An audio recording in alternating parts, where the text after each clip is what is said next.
दोस्तों, भारत एक लोकतांत्रिक देश है और यहाँ पर पॉलिटिक्स के जरिए भारत देश को आगे ले जाने का कार्य किया जाता है। लेकिन वहीं कुछ ना कुछ ऐसी चीजें हो जाती हैं इंटेंशनली और अनइंटेंशनली, जिससे कि भारत के लोगों को खामियाजा भुगतना पड़ता है। तो हम जानते हैं कि वोट बैंक्स की राजनीति भारत में काफी होती है। भारत के ग्रोथ को लेकर पिछले 60-70 सालों में वो उपलब्धि हम प्राप्त नहीं कर पाए हैं और इसके बहुत सारे आपके कारण हैं। तो आज हम उन कारणों को जानेंगे कि किस प्रकार से भारत में टेररिज्म और अन्य आपके चीजें उत्पन्न हुई हैं जिससे कि भारत पीछे रह गया है। तो सबसे पहले हम शुरुआत करेंगे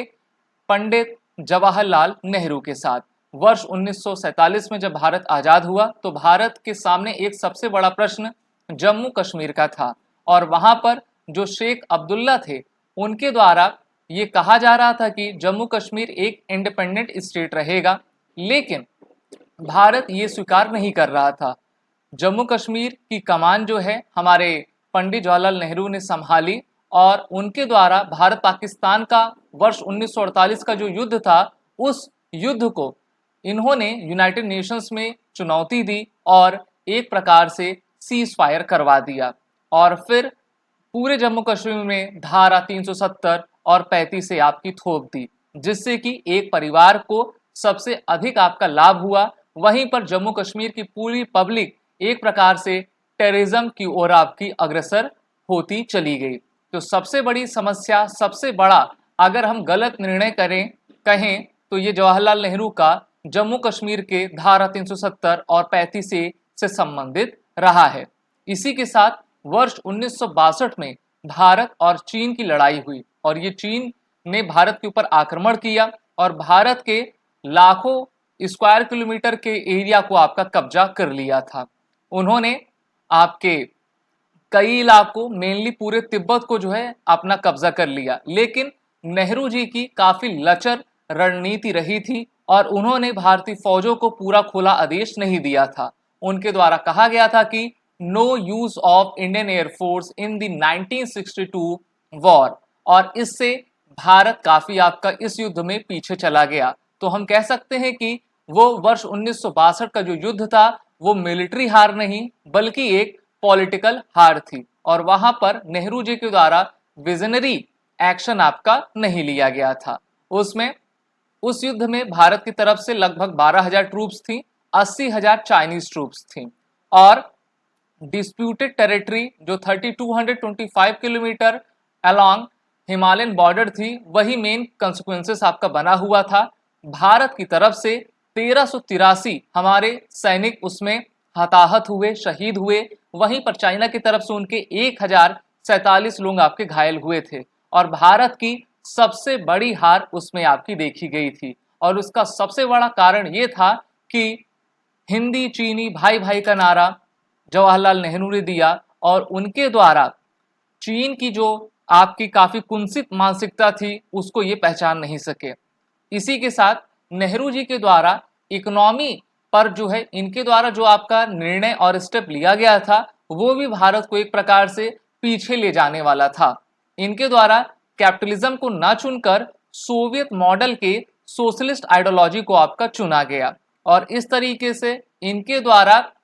जो हमारे प्राइवेट एंटरप्राइज थे, मार्केट फोर्सेस थे, उन्होंने उसको आपका फेवर उतना नहीं किया और एक तरीके से रिस्ट्रिक्शन लगाना और लाइसेंसिंग पॉलिसी, इन सब चीजों से जो है जो हमारी इंडियन इकोनॉमी बेहतर तरीके से बूम हो सकती थी वो बहुत ही देर में हुई। तो सबसे बड़ा कारण यही था और इसके बाद जब हमने देखा कि वर्ष 1950 के बाद 1990 आया, लिबरलाइजेशन प्राइवेटाइजेशन का दौर, तब हमने एलपीजी की शुरुआत लिया और फिर भारत को सोशलिस्ट की बजाय आपकी मिक्स्ड इकोनॉमी बनाई। इसी के साथ इनकी सबसे बड़ी गलती और सबसे बड़ी जो खामी थी वो डिफेंस सिक्योरिटी को निगलेक्ट करना था और ये नहीं मानते थे कि किसी प्रकार से भारत को फौज आपकी रखनी चाहिए। लेकिन वर्ष 1962 में चाइना ने इनकी आंखें आपकी खोल दी थी। वहीं पर वर्ष 1940 के बाद से ही भारत में आपके काफी insurgency, mainly Naga insurgency, Dravidian movement, naxalite uprising आपकी होती गई, जिस पर अंकुश लगाने में नेहरू जी की सरकार पूरी तरीके से विफल हुई थी तो ये कुछ इंपॉर्टेंट इनकी मिस्टेक्स हैं, लेकिन वैसे तो काफी बेहतर इनके द्वारा कार्य किए गए हैं और हम आज सिर्फ और सिर्फ ब्लंडर्स के बारे में बात कर रहे हैं। इसके बाद नेहरू जी की जब मृत्यु होती है तो लाल बहादुर शास्त्री और उनके बाद नेहरू जी की सुपुत्री इंदिरा गांधी जी भारत की प्रधानमंत्री और भारत की पहली महिला प्रधानमंत्री होती हैं। इनके द्वारा भी काफी अच्छे आपके काम किए गए, लेकिन वर्ष 1971 में जो पाकिस्तान और भारत के बीच में बांग्लादेश के स्वतंत्रता को लेकर जो युद्ध आपका लड़ा गया था, उसमें कहीं ना कहीं ये आपकी एक तरीके से विफल हो गई, क्योंकि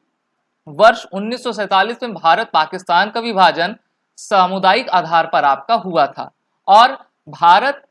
का जो कश्मीर एक अंग था, पाक ऑक्युपाइड कश्मीर जिसको हम कहा करते हैं, भारत ने उसको जो है गवा दिया था। और 1971 में जब भारत ने एक काफी बड़ी विक्ट्री पाकिस्तान के ऊपर ली थी, तो हमें ये चाहिए था कि हम अपने पाकिस्तान ऑक्युपाइड कश्मीर जो पाकिस्तान के द्वारा जो है अनधिकृत रूप से कब्जा किया गया है, उसको इंदिरा गांधी उनके ऊपर प्रेशर डाल के ले सकती थी, लेकिन उनके द्वारा ऐसा नहीं किया गया था। और उन्होंने क्या कर लिया, वर्ष 1972 में शिमला एग्रीमेंट पाकिस्तान के जुल्फिकार अली भुट्टो के साथ आपका कर लिया। तो ये भी जो शिमला एग्रीमेंट था वो काफी बड़ा हम कह सकते हैं कि बैकसेट था और इस तरीके से लाइन ऑफ कंट्रोल पर किस तरीके से सीज फायर आपकी की जा सके, इस पर इन्होंने इस एग्रीमेंट को साइन किया था। यानी कि ये एक प्रकार से पीसफुल एग्रीमेंट था, लेकिन हम जानते हैं कि कुत्ते की दुम हमेशा टेढ़ी रहती है और पाकिस्तान आप जानते हो कि सीज फायर का उल्लंघन लगातार आपका करता जाता है। तो इस तरीके से यहां पर आप देख पा रहे हो पाकिस्तान ऑक्युपाइड कश्मीर ये पूरे भारत का अभिन्न अंग है और इंदिरा गांधी जी को चाहिए था कि 1971 में इसको भी कब्जा कर लें। और उस समय के जो आर्मी जनरल सैम मानेकशॉ थे, उनके द्वारा कहा गया था कि ये एक प्रकार से हमारे लिए सेटबैक था, क्योंकि भारत को चाहिए था कि जितने भी डिस्प्यूट्स हैं भारत के उसको हम सुलझा लेते। इसके बाद इन्होंने एक बार फिर से ब्लंडर किया और वर्ष 1975 में इनके द्वारा पूरे भारत में नेशनल इमरजेंसी लगा दी गई और इन्होंने भारत को ये कहा कि there is a internal security in danger, therefore we are proclaiming emergency in the country. और इन्होंने लगभग 2-2.5 साल तक जो है इमरजेंसी लगा कर रखा और पूरे भारत की इकोनॉमी को ही आपको चरमरा दिया। उस समय जो इन्फ्लेशन रेट थी वो 24% आपकी जा रही थी। तो हम कह सकते हैं कि भारत के अगर डेमोक्रेसी की हत्या कभी हुई थी तो वो इमरजेंसी के दौर में आपकी हुई थी।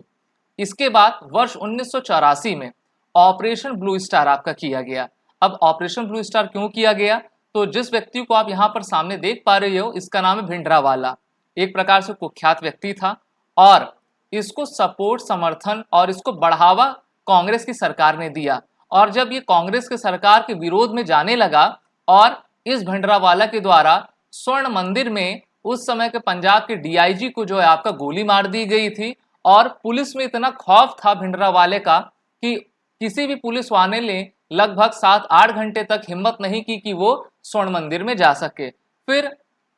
केंद्र सरकार को लगा कि अब हमें बड़ा एक्शन लेना पड़ेगा, तो फिर उन्होंने आर्मी को मूवमेंट पूरे पंजाब में करवाई। पूरे पंजाब को आपका एक तरीके से आर्मी की छावनी के रूप में बदल दिया गया और इसी के साथ जो है भिंडरावाला आपका मरता है। लेकिन कुछ महीने के बाद इंदिरा गांधी की हत्या आपकी कर दी जाती है उन्हीं के सिक्योरिटी गार्ड्स के द्वारा। तो हम कह सकते हैं कि 1971 में अगर ये थोड़ा करेज दिखा कि पाकिस्तान ऑक्युपाइड कश्मीर को ले लेती, भिंडरावाला जैसे कुख्यात लोगों को अगर उस समय की सरकार प्रश्रय ना देती, इमरजेंसी ना लगाती, तो भारत जिस गति से आपका आगे बढ़ना चाहिए था उस गति से आगे बढ़ता और हम काफी कुछ आपका अचीव कर सकते। नेक्स्ट आपके प्राइम मिनिस्टर हैं अटल बिहारी वाजपेयी। तो देखिए अटल जी तो भारत रत्न प्राप्त हैं, काफी अच्छे कार्य इनके द्वारा किए गए हैं, लेकिन कहीं ना कहीं जब चुनौतियां आई तो एक प्रकार से इनकी सरकार के द्वारा कदम अपने पीछे कर लिए गए थे, जिसमें सबसे बड़ा आपका कदम था कांधार हाईजैक का। पाकिस्तान टेररिस्ट के द्वारा जो है भारत की IC-814 फ्लाइट को आपका हाईजैक किया गया और इसका रूट काठमांडू से नई दिल्ली को जाता था, लेकिन अमृतसर से इस फ्लाइट को आपका हाईजैक करके ये कांधार अफगानिस्तान ले गए और इनके द्वारा डिमांड की गई थी कि इन 3 कुख्यात आतंकवादियों को भारत सरकार छोड़े और हम अमृतसर पंजाब में एनएसजी का एक्शन ले सकते थे, लेकिन भारत सरकार ने निर्णय करने में काफी आपकी देर लगा दी थी। तो सबसे बड़ा तो बैकलेश और हम कह सकते हैं कि एक खराब निर्णय इनकी सरकार का था। इसी के साथ वर्ष 2001 दिसंबर में भारत के संसद में आपका आतंकवादी हमला हुआ। उस आतंकवादी हमले में जो है 5 आतंकवादी एम्बेसडर कार से संसद में घुसते हैं, मुठभेड़ होती है, 9 लोगों की आपकी मौत होती है जिसमें आतंकवादी भी थे और उसके बाद अफजल गुरु को फांसी होती है। तो इनके दौर में, इनके शासनकाल में सबसे प्रभावित हमारी इंटरनल सिक्योरिटी थी कि दिल्ली तक आपके आतंकवादी आ जाते हैं और हमारे वीर सैनिकों को जो है शहादत देनी पड़ती है। फिर इनके द्वारा इसी में एक और बड़ा ब्लंडर कर दिया गया। उस समय के गृह मंत्री